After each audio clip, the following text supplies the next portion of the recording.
My name is Chetan Sharma, and I've been in the wireless industry for 30 odd years. I remember at that time I didn't know, but I was working on AI in my first job on expert systems that used to detect fraud in the analog days using RF fingerprinting. And we used to nuke the call if it was detected as fraud at the cell site. So we were doing a lot of edge computing, which became more prominent as over the last 30 years.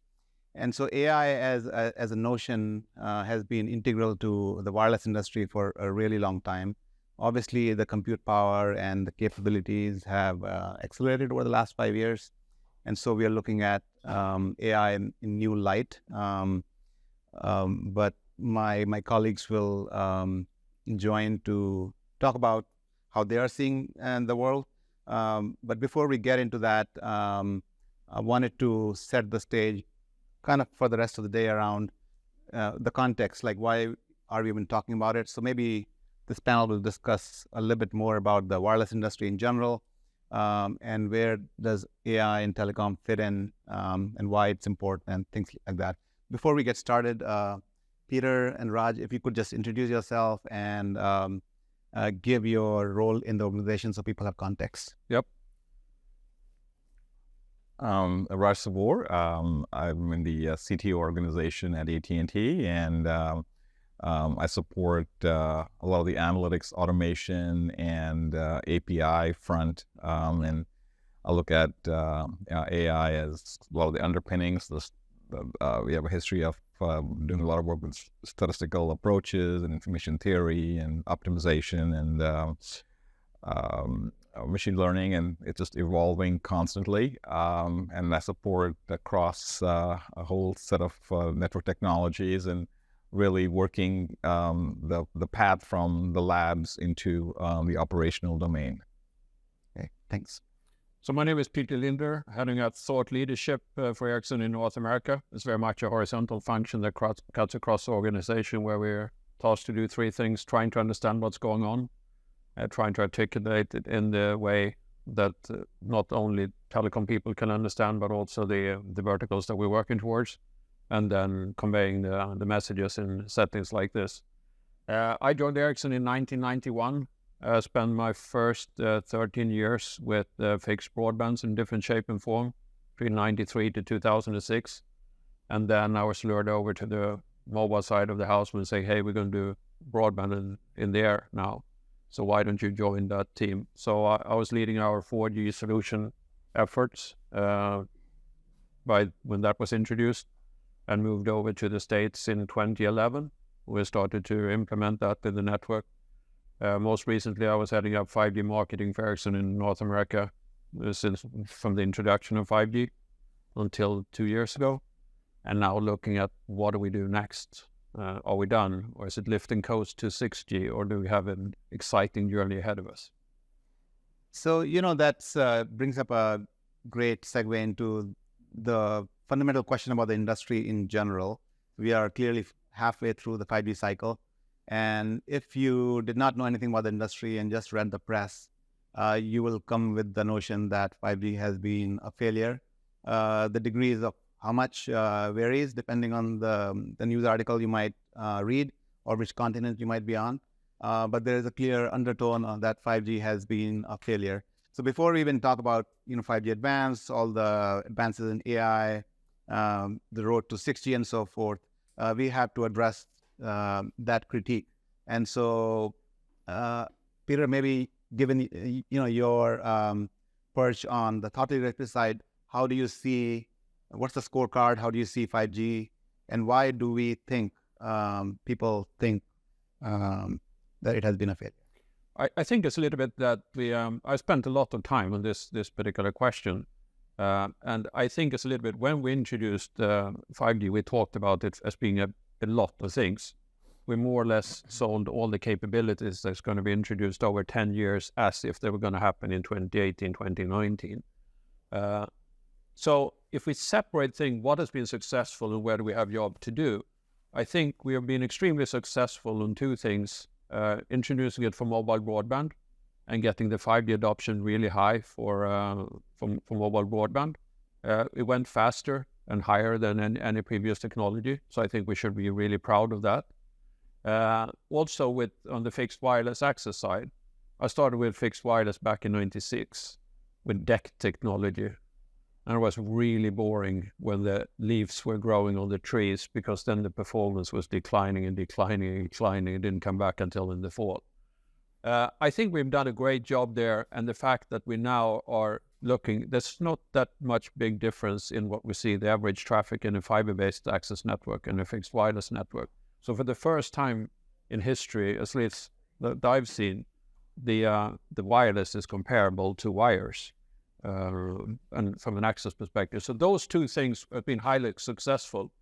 And we accomplished that to a very large extent with putting out as much massive MIMO radio in midband as we possibly could, and using the non-standalone architecture, which I sometimes joke about saying it's the not so advanced architecture. So a lot of the things that are inherent in 5G and in the capabilities, we haven't really introduced them at scale yet. And that's where I think it's a little bit like a lot of the things like SA and different cloud versions, parts of Open RAN, we're just about getting ready to roll that out. And the thing where I think we are haven't reached what we talked about was for the different verticals. When I compare with our factory, when we started to build out 5 networks in our factory in 2020, I thought it was going to go a lot quicker. That's the one in Plano? Yeah, the one in Texas. So the good on fixed mobile and broadband, job to do in the innovation regarding the network architecture and also for the verticals. Raj, kind of the same question from the point of view of you guys have been deploying pretty heavily on the C-band. 5G has been in the low band for some time. If you just look at the revenue, they're clearly increasing. The ARPU has been positive for a period of time. How does AT&T view the journey of 5G? And I'll just echo some of the things that Peter noted about kind of the journey here. So clearly the journey is still underway. The mid bands in place. The SA core networks are growing. And I think the way we want to look at it, first, let's talk it from a services perspective. Clearly across the industry, fixed wireless has become probably the story for 5G that I don't think we had anticipated.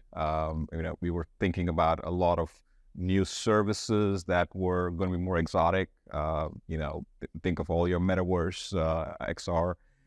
Some of those have not been realized, even though I think both from a throughput and latency perspective, with the highly distributed deployment of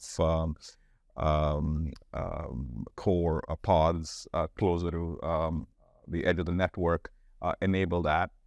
So fixed wireless has certainly been, from a services perspective, a good surprise. In addition, I would say that there are capabilities in providing enhanced quality of service. We're still early on that on the slicing journey, but at AT&T we've introduced some static QoS policies and enabled. And has gotten great adoption, in fact, exceeding what we forecasted. And then there's some extensions there around how we can do radio resource partitioning at venues and offer more dynamic policies that I think is an enabler here. And I think 5G, drives that. And I think another aspect is, along with SA core deployment, is ability for APIs through the NEF to be directly accessible to the 5G network, and we are certainly exercising those. And those are additional kind of revenue drivers. But beyond kind of the revenue opportunity for us is efficiency, network efficiency. So certainly, the first thing with TDD we gained was a lot of spectral efficiency. You could say in a lot of cases we've kind of doubled that. We're early on the journey with massive multi-user MIMO. I think that still has to be tuned. but we're very optimistic about the gains there from massive MIMO. And then there's opportunities in terms of beamformation, and especially when you have fixed wireless subscribers that you can further optimize for delivery. So I think in terms of the engineering economics around 5G deployment, I would say that it's tracking about where we expected. So there's no disappointment on that front. I think there's more things we're going to unlock with O-RAN. I think it only drives better capability, a lot finer way for us to both collect data and drive it to finer grained policy management. If I draw an analogy, 5G is kind of what I say is born in the cloud. A lot of things are enabled with the native cloud capabilities from the core to certainly where we are positioned with Cloud RAN. But the data sets that we can get, the streaming data sets, the finer grained data sets and policy controls, I think helps us to ensure that kind of 6G will be born with native intelligence. So I think the AI capabilities will, really be unlocked in that next chapter. Great. So you mentioned about the kind of the O-RAN and the deal between Ericsson and AT&T was one of the biggest deals in the space. And so could you give us your thoughts on the motivation for that deal from a technology point of view? Business is something different, but from a technology point of view, as you think about 5G Advanced, 6G, what role does the Open RAN architecture and ecosystem philosophy play in that decision making? So I'll kind of give you from kind of my vantage point. What my team supports is a lot of the SON capabilities. So I'll kind of give you an illustrative example from that. So over the course of the last dozen years, we've had multiple SON platforms. Became centralized, went to some distributed. Adopted some closed loop capabilities from our own app, open source initiatives. So we've had kind of a wide array of closed loop automation. But for us to kind of get to critical mass, to get to autonomous networks, really drive the journey, that requires us to kind of have a more unifying and more homogeneity operationally in both data collection and controls, and to open up the ecosystem in a much easier way to introduce our apps. So that is a key enabler for us.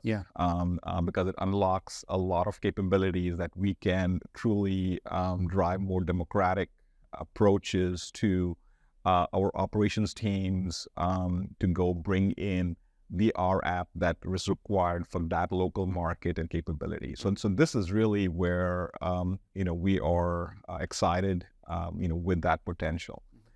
Now there are other opportunities in terms of the ability to mix and match RU capabilities and what Open Front Hall enables.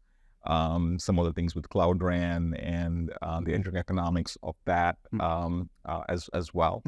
But from kind of my vantage point on the automation side, the RApps part and kind of the SMO architecture from O-RAN is a great enabler for us. So Peter, I think Ericsson characterized that as industrializing Open RAN. And there are critics of that thesis, but how Ericsson sees Open RAN in your own product portfolio evolution and what it means. Now, a lot of what's been exciting about the deal and also what Open RAN brings is like different things at different horizontal parts of the layer moves at different pace, and there's different challenges. So if we look at like the Cloud RAN, and I think it's interesting when you take that move and start looking at both, what the baseband radio part and the core part, all of those functionalities kind of moving in the same direction. So being able to use the same kind of underlying infrastructure and get the flexibility to move things around, that would have been possible with the way we're operating before. And also when you think about Open RAN, what we're doing, we're essentially taking something that we know reasonably well, introducing a number of new interfaces, and trying to figure out, are we doing all those 3 interfaces at the same time, or are we going to do in some kind of a sequence? So seeing the ability to sequence it. And when we talk about industrialized Open RAN, it's very much about, okay, how do we make sure that we have the proper interfaces there with everybody can integrate towards? What can we do to simplify the integration so that every single integration of a network is like building everything from scratch? And also looking very much into the lifecycle management, where we're going to move from perhaps introducing network functions in big loads every 6 months to now being more in a very continuous. And all of those things, changing that with increasing the performance, not necessarily decreasing the performance, that I think is the hardest industrialization part. And it's been really interesting to comparing. I was part of the journey with 4G core when we started to virtualize that 10 years ago. Now seeing which challenges are still there when we move it for the RAN, what are things where we can more or less steal what we already know, and then just attacking unique challenges that we're facing. So it's a very, very, I would say, very fascinating journey. Another fascinating kind of discussion in operator boardrooms and industry in general is the other big announcement you guys were part of, which was the AI RAN, the Miller operator and Nokia and NVIDIA. And so do you see these things in parallel? Do you see a convergence point? Are they one and the same? How do you view kind of the AI RAN journey or the proposition? I mean, it's still very early to figure out whether that's the path the industry is going to embark on, at least in North America. But how you see AI RAN versus kind of Open RAN, are they one and the same? From naming, it sounds like they're 2 different things. One is going down the open path and one is going down the AI path, but they're perhaps part of the same puzzle. Also a little bit different level of maturity. So Open RAN, what we did there was very much introducing a number of new interfaces and open up the architecture, and perhaps taking the big the heavy lifting to more horizontal architecture. What we do with AI RAN, we introduce new capabilities and take advantage of the new architecture. So perhaps a lot focused on the energy consumption, the performance, and reliability. So I see them being part of the same puzzle. Perhaps the big differences with the AI RAN components is that we can probably move faster on that area, since there is so much. The innovation pace is not only people are thinking, they're perhaps even taking advantage of AI when creating the AI RAN as well. So I see it. I think it's going to be more experimentation and innovation in real lab cases, perhaps not starting with necessarily with the definition phase and then a longer implementation phase. Remains to be seen. Yeah. Let me add a little bit to it. So I agree. It's not mutually exclusive. I think that there is certainly enablers from ORAN that play into AI RAN. But I want to distinguish when we say AI RAN. It has really 2 components to it. One is AI and RAN, which is workloads running on some compute. And if you're talking about AI general purpose workloads and RAN workloads, and how do you orchestrate that and work the management of fractional GPUs and others within that. That's something unique that I think is being discussed, and I think it's a good thing for the industry. The second one is AI on RAN, which I think plays into what I think we're all working together, and that's where the ORAN component comes together. Yeah, no, that's great to distinguish that. Yeah, and also the fact that AI is not something that's starting to happen in RAN now. Yeah, there's been something that's been. So even though there was like gazillions of talks about it in Barcelona this year, I think what is actually happening in network and how we have been taking advantage of AI has been going on for quite some time. Yeah.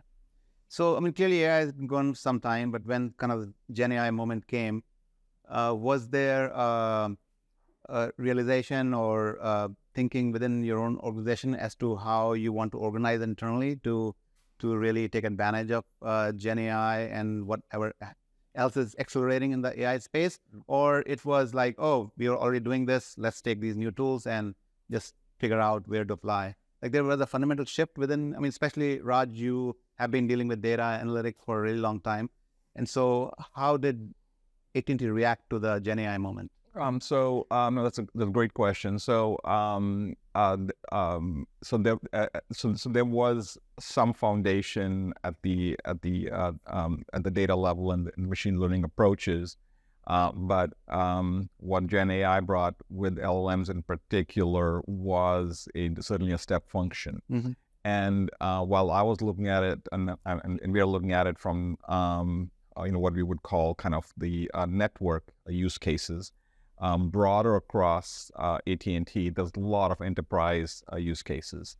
So the way we are organized, we have a chief data office, and they stepped up to kind of set up the criteria for the LLM approach, the agentic RAG-based approaches. Some general criteria on guardrails and data protection and such. So that was actually literally required some organizational changes to kind of get organized around that capability and how we bring that in, set guidelines on how, from a process perspective, how use cases are assessed against return on investment, and you prioritize to go to it. So literally a new program office had to be established. Yeah. From kind of the viewpoint of kind of where we are from a network perspective, the LMs certainly offer a lot of opportunity around the co-pilot capability for developing test plans and methods and procedures and template-based things that you can populate, drive training to inferencing very, very elegantly. Where LMs work well, the RAG architecture works well. The places that I think that we are working the challenges is connecting the existing automation frameworks into Gen AI. How do we take advantage of that? So the first one is like synthetic data. How do we use Gen AI to improve the synthetic data generation for a lot of areas? I think the McKinsey deck talking about forecasting, and that's a really important area. A lot of the time series in generative properties there. And there's a lot of other places from kind of digital twin strategies and working with a lot of the resiliency initiatives. And then there's a place where how do you connect our existing closed loop and so on and what are our apps to the Gen AI infrastructure. So that's really kind of where we are kind of spending time. And we realize that the LLMs are not going to be the answer. Yeah. We need network foundation models, SLMs and approaches to go address it. Some of the limits in, context window size that drives hallucinations and things, how to be adapted rapidly. The output pace that we need in tokens per second what challenges LLMs at scale. For the network, seconds doesn't work. You need some of those decisions in shorter intervals. So we are really kind of working those parameters, but working at taking advantage of a lot of the industry advancement, but applying them in those specific domains. And is that office responsible for overarching strategy, because you have a lot of internal initiatives, Ask AT&T, or you're addressing customer care, you're addressing network. So there are a lot of different flavors of they are. So the Chief Data Office addresses very, very broad ones, but they actually directly assist us even on the network foundation model area. So they actually so there is, especially for the synthetic data generation, there's a lot of advancement on some of the LMs geared to that area. So we are working to take advantage of it. We've got to be a little careful with a lot of the data protection and other aspects. Also, costs is modeling cost is a complex area. Yeah. and the unit cost per token has been going up. So what we began initially with kind of the RAG-based architecture, suddenly realized, okay, we've got to step back. We've got to apply a lot more fine-tuning, a lot more data labeling, context association. So we really rely on the Chief Data Office to kind of set those standards, because I think innovation is great. That can be done anywhere. No one has a monopoly on good ideas.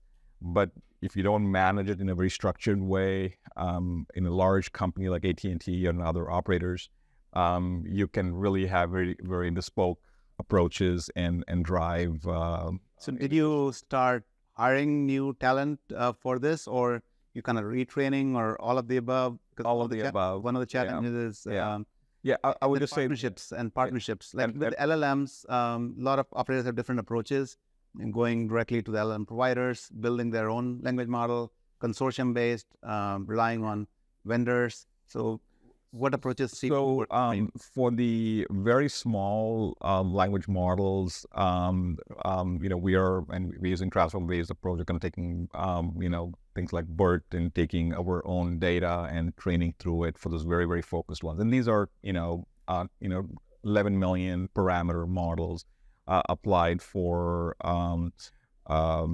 prediction or recommendations for certain RAM configurations. So it's very, very focused. Yeah. The LLMs don't adapt well to it. There's a lot of other places where we'll take a llama model and say, okay, that can apply for us to, and it's multimodal, can kind of help us with,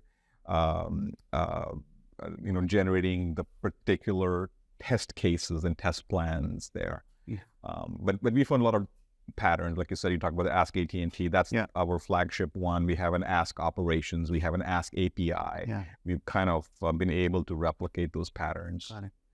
Kind of the same question to you, Peter. Yep. Ericsson spends a lot of resources into R&D.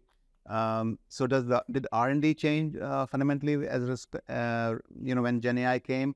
And then how did you organize yourself to address the opportunity? So we started with a solid foundation with we call global AI accelerators, which we have in both here centers, both here in North America, in Europe, and in Asia.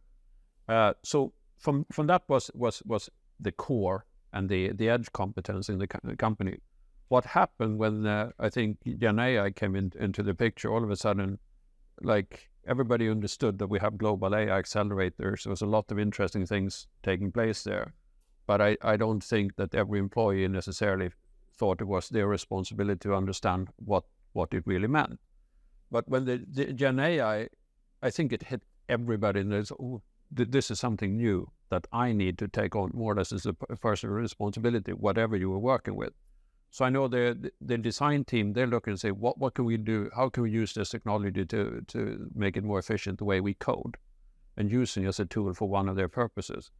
For me personally, it was very interesting. My first Gen AI moment was when I was preparing a presentation, and I got the specific task: make sure it's really good. It has to be better than Gen AI. So I know that whatever I was coming up with, whatever talk track I was coming up with on that particular subject, which was a fairly novel subject, it's got to be tracked towards something else. We also had in our marketing organization, we hired two really, really good young people that were totally more data-driven than anyone else in the organization. So they have helped us to see how can we take advantage of these tools in our day-to-day operations, simply by knowing more the numbers for everything they do. They're doing very simple things, but they find ways to track down numbers, and not only presenting, hey, here's the numbers. They find ways to, hey, this is what the numbers mean. We should take action here, or we should take action over there. And it's also I think it's very much we're seeing how everybody's jumping in to the water, but realize that this is not Caribbean water. Taking one example, we did a campaign where we decided to go, let's see if we can do a marketing campaign with pure AI-generated pictures. and what that required from the organization, from everything. Can we trust this? We will be sued when we go out with this right now. What do we need to think about with like all steps in the execution? So by driving some of these initiatives, like kind of pretty advanced experimentation, I think has helped pushing us forward. So the things we were really scared about in the summer, those things we're more comfortable right now. We can start looking at the next thing and the next thing. So I think that's perhaps the biggest shift that I see. And personally, I felt the need to actually put in a lot more effort in my own personal competence development regarding AI. So perhaps doing 60% more than I do in a normal year, everything focused on AI. And perhaps coming up with interesting side effects. How does knowledge workers really work in the future? How do we connect them? And what challenges does it represent of being a hybrid worker with an AI as your most important colleague? And how does that thing play out? So I think it's this year is not where we are right now, where I expected it to be 12 months ago. And it's AI that's the big shift for me personally. Now, clearly, consumers have been using AI for some time, like from a tools point of view. I remember when the iPhone came, the estimates of traffic were like blown through the roof. AT&T was the exclusive provider of, and other operators learned a lot from AT&T, and Ericsson learned a lot from that. And so it's not that it was just a ginormous shift in data traffic, is that we were caught by surprise. And so as we think about AI, how do you look at the data points or triggers which give you line of sight that helps you feel confident that you will prevent any surprises? And Raj?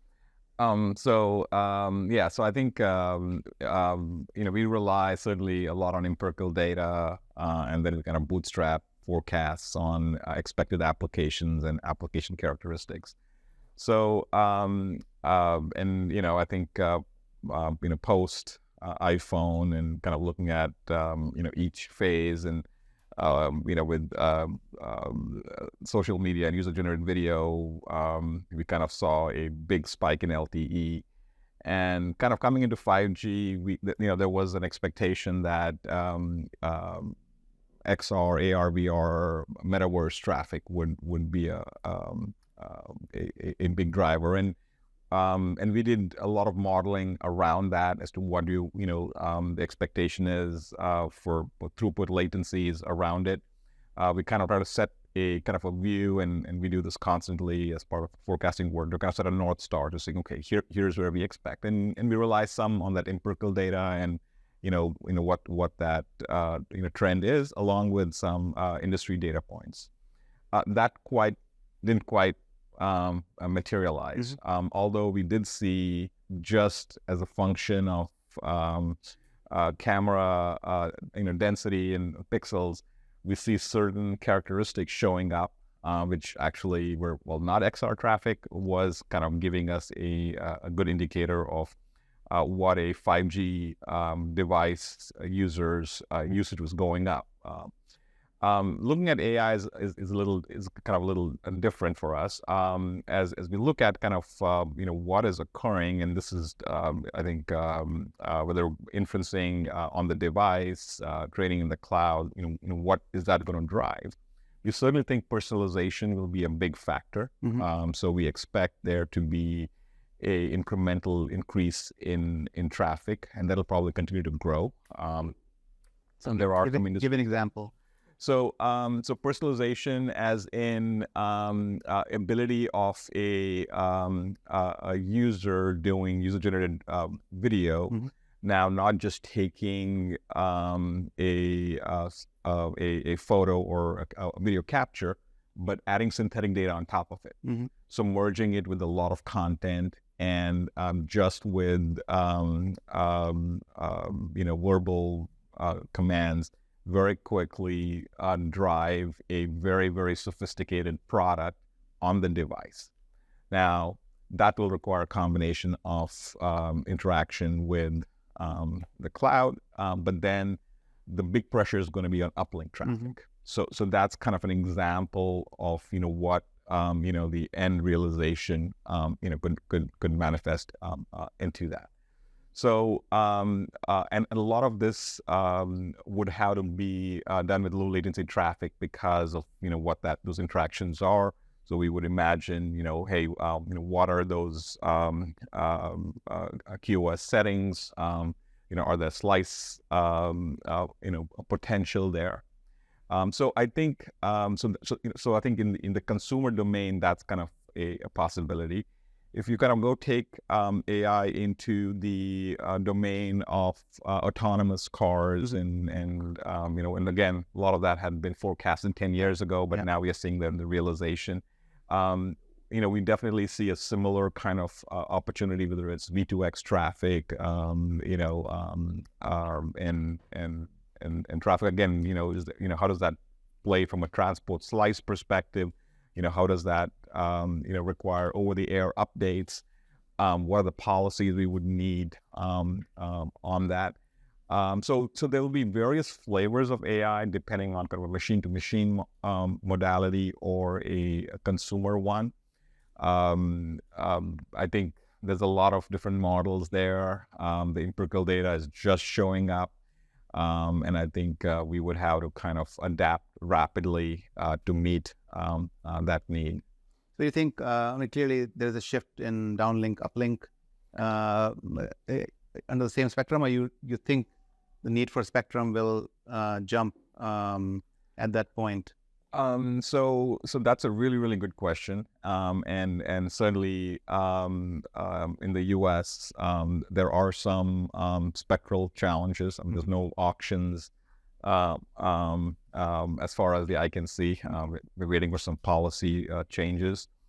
Obviously, we'll have to work with the spectrum portfolio we have right now with some other possibilities that are emerging in like the FirstNet, first responder space. But there's also the consumer is pretty indifferent about whether they're on Wi-Fi or 5G. They don't look at that to make their decisions. They operate. So we are kind of taking that into perspective, and we're approaching this problem as a convergence story for us, and that's a big part of how we're thinking about it. But yes, do think that AI with personalized one will drive uplink behavior shift. Ericsson does great service to the industry by publishing all the forecasts and the data points. How are you thinking about the traffic profile changes and the need in kind of the technology architecture to address if these shifts happen? I think we're trying to understand two things, both what is the nature of the traffic. If we go back to when we introduced VDSL and back in those days, I guess one of the key things that you will work with in managing traffic would be to keep the broadcast down to the DSL, to the DSLAM, and then do the fan out there. So you only had, for each ABC channel was just one in the transmission network, but that was extremely well-known traffic patterns. So I think for linear TV, and turning that into over the DSL line. I think what is interesting here with AI, so far we have had a model which has been pretty straightforward for everybody to understand what is driving the traffic. It's people's and eyeballs, and they're tapping on a screen, and that triggers something to come down to you. And the cloud data centers are pretty much in the same location or predictable locations. Now, with the introduction of AI, we have a couple of different movements. We have both certain parts of the workload, especially for training, moving to where we have cheap nuclear power. Other things are moving to small language model into the device, and in inference somewhere in the middle that we're going to talk to. Exactly how these play together, I don't think we fully see. What helped us with the traffic in the beginning is that a lot is text in and text back. So that is perhaps manageable from perspective. What I think could be real game changers is not only fingers tapping on things, but automatically transmitted videos from cameras that it's captured, sent upwards, analyzed somewhere, and then sent video back or distributing video to a different point. So I think that is perhaps what the big unknowns are. So, but we do a lot of modeling and plan to publish that on a regular basis. Mm-hmm. So far, we don't see anything like the hockey stick that's going to happen overnight. But the only thing I've seen historically been similar to this was perhaps when we went from dial-up to DSL back in the days. We were used to certain things, and then we didn't know what the new capabilities, how the new capabilities are going to be used, because it's very clear we're introducing very strong capabilities and powerful capabilities that people will take advantage, and people and machines will take advantage of.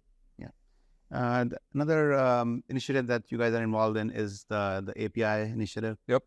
And I mean, clearly we understand, network capabilities being exposed, being monetized, and so on and so forth.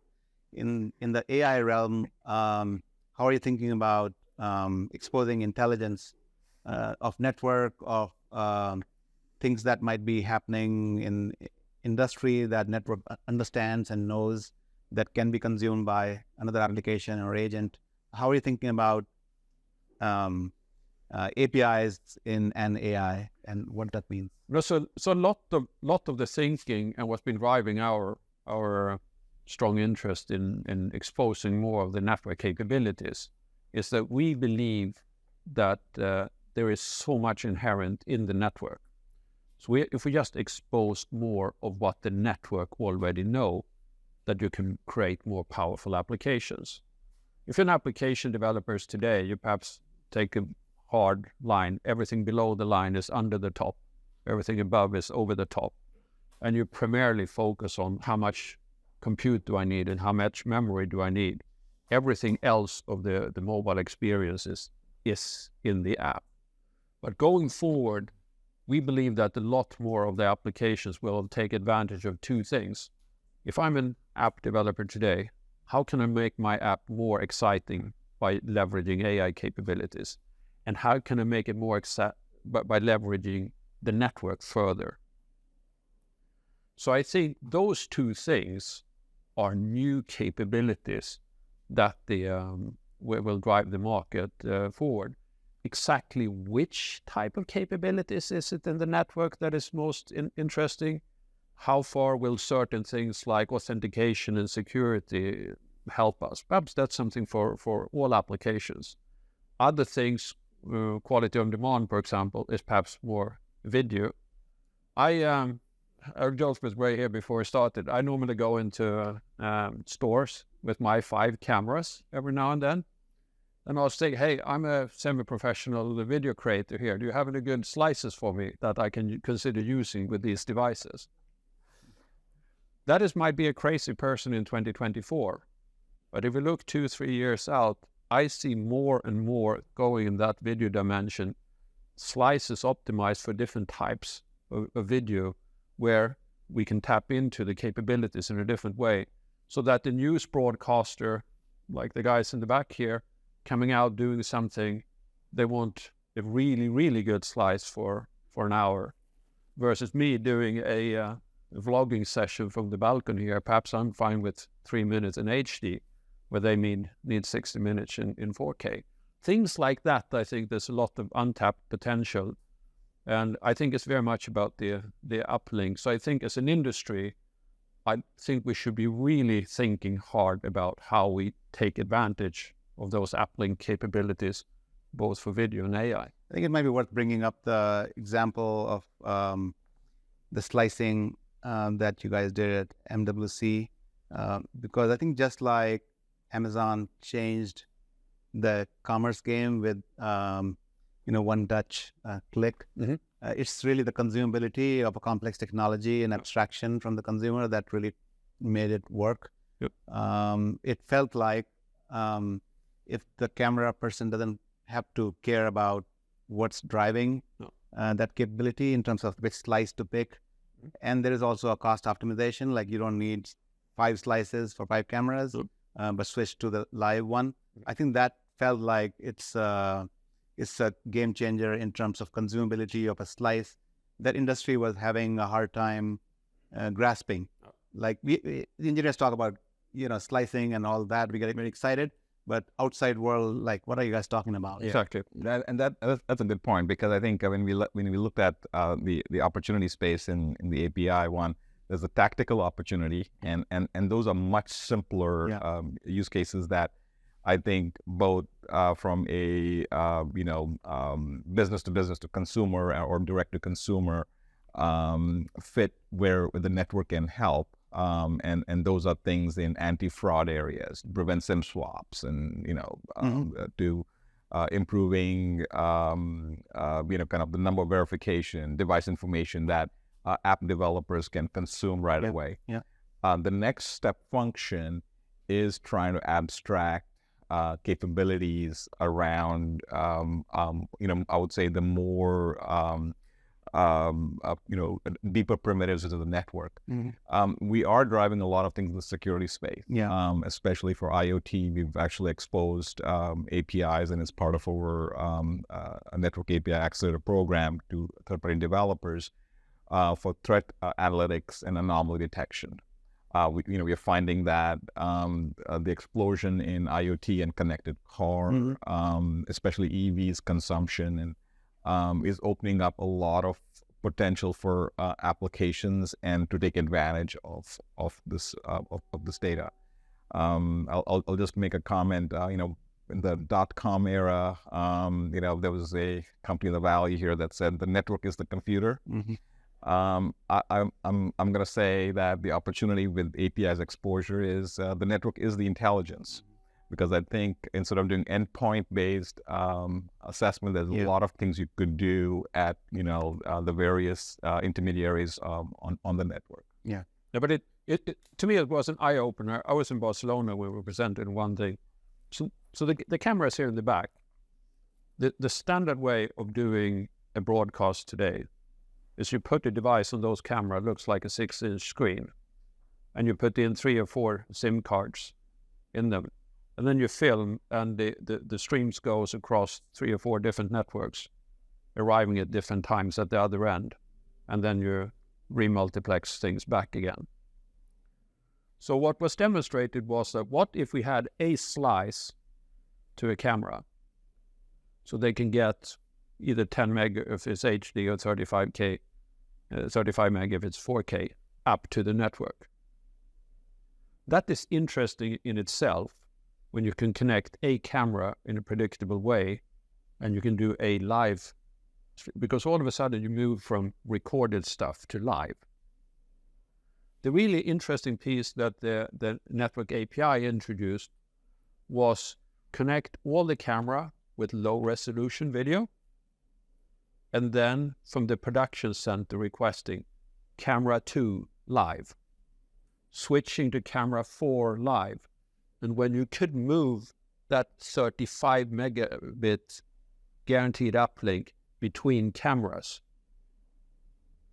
all of a sudden, this is a dramatic difference in the demand required on the network, because it's not feasible for cameras at 35K in any mobile network for a period of time. But when you can move that around, it's a totally different game. And this was an innovation that was created by Sony, both in the production end and the device end. I thought it was uber cool. I said, Jesus, first time I really can explain to someone in a minute how a network slice linked to a network API.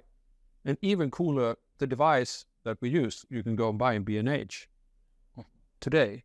And this, when I normally bring this device in my pocket when I go to business dinners and stuff. Hey, you're in the 5G industry. What do you think this is? Most people don't know. And if I ask, well, what is your slice to serve this? What does it look like? Well, we haven't really thought about that. Perhaps we should have one. So I think there's a lot of this is an example of a vertical innovation where I think we can find a lot of innovation power simply by looking at who would be interested in take advantage of this. And not talk about the remote doctor and all the fancy. I mean, you can today, if you take a Waymo cab in San Francisco, it has 3 SIMs. I mean, it connects to 3 operators. Take a cruise, which right now is not operational, but they have the same. And you could apply the same one because, again, it's relying on a lot of camera data and LiDAR data that it's trying to get into cloud processing. Again, the idea for transport slice to go drive it. And those. So I think there are existing use cases that could, you can take advantage. I mean, AT&T has one of the biggest, if not outside of China, probably the biggest IoT connected devices and automotive business. And you have been operating it for 10 plus years. So as you look at kind of the AI world and data-rich world and these extremely distributed endpoints, what are kind of new ways of serving that ecosystem are evolving within your own organization? Yeah, so the one I was just mentioning, the mobile threat analytics and anomaly detection API factory, that is actually targeted at that. We are working with pretty much every automotive company and IoT. And there's about 20 different some use cases around that. Some are LTE because a lot of IoT has not shifted to 5G RedCap yet, but we are positioned on 5G as well. There's some early migrations happening, but we're pretty excited in that space. Is it going to be a slow migration, or you feel like it might accelerate? It's accelerating because the consumption on an EV, an EV is basically software taking you someplace. Okay. I mean, it is really, the consumption on an EV is very much like a smartphone. The amount of data it's consuming and the updates it's taking both ways. So the acceleration over the last 2 years has been EV driven in the connected car space. And in California, Tesla is the top selling car. It used to be the Prius, and now it's a Tesla. So you can imagine what that does to the and Tesla is one of our customers.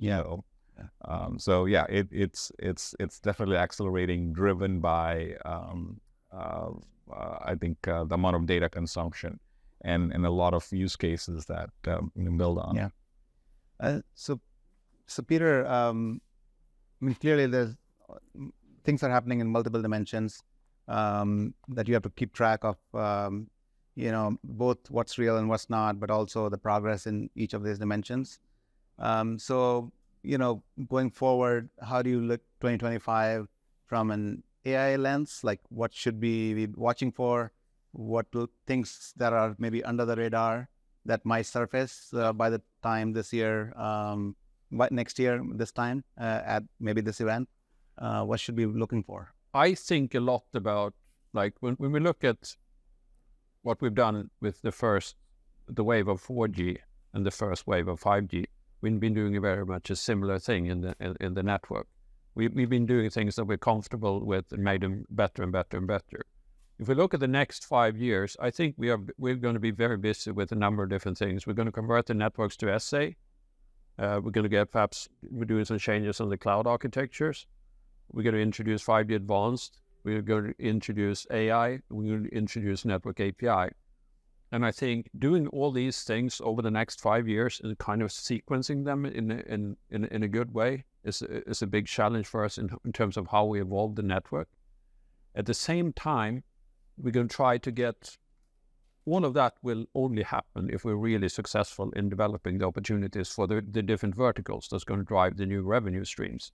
I think that what AI sits somewhere in between of that, linking what is the value we can provide to accelerating how we're scaling the different use cases for different verticals. Can AI and connectivity make that a quicker journey than connectivity alone wouldn't have been? And how will that spill over to the priorities we set in the network? Because I think AI is so broad and the capabilities are so large. So it's a little bit of, well, what do we do first? It's a little bit like opening a food court. Oh, what can you do? Yeah, we can do all kinds of dishes. Yeah, but what do you start with? Yeah. What become the first restaurant in the food court? Meaning, is that an Italian one or a burger place? And what do you focus on there? So I think it's very much picking what can help the agenda of driving the revenue growth and simplifying the network and making a few wise bets. So I think that will be the tricky part for 2025. So are there 1 or 2 areas where you're placing your bets? We are placing our bets on a few different things. We're placing the bets on industry verticals in general, providing connectivity to them.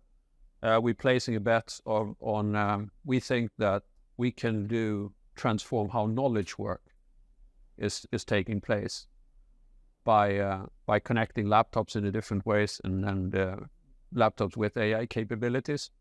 And we're placing the bets on the network APIs. And I think those ones will a little bit shape exactly what we do on the AI side beyond driving the efficiencies and capabilities in the network, because that is, I think, a kind of a journey which we know more about because we have been doing it.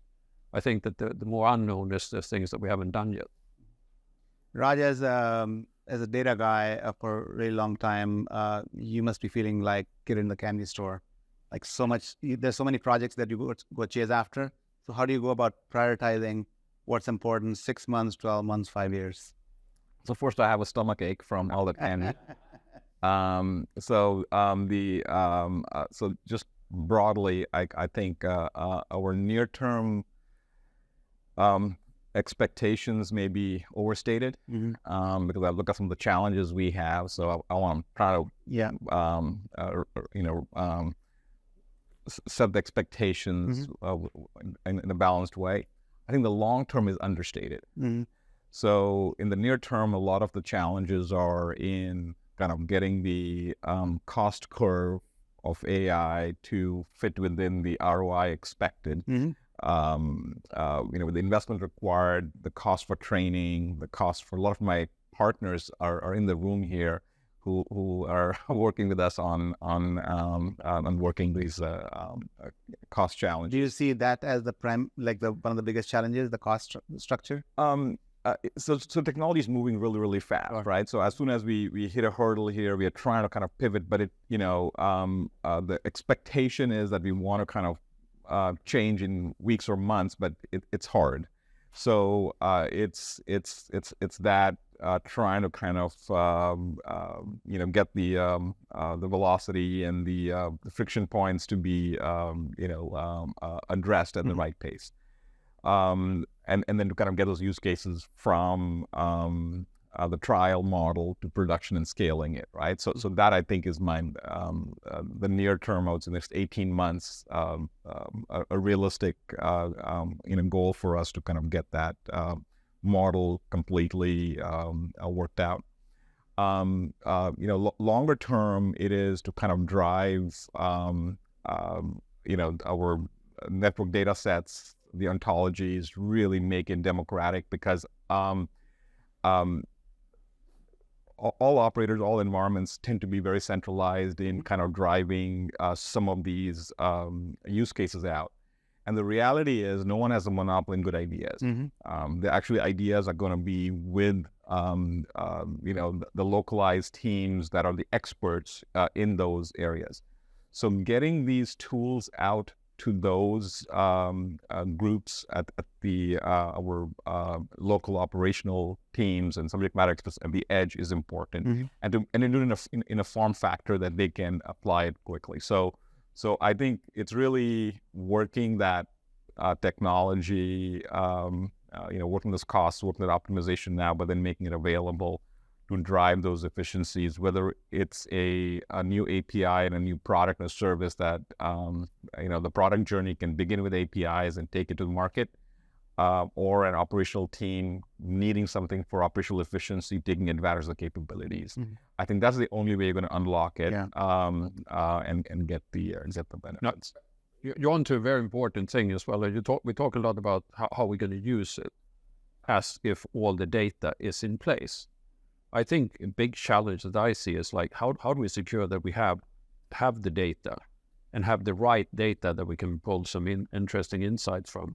So what is it data set that we really need, and can we acquire and complement it in a way so that we work with a data set that is exciting and relevant, but also that the data set that we know what an evolving data set, because like data is going to have shorter and shorter and shorter shelf life. Right.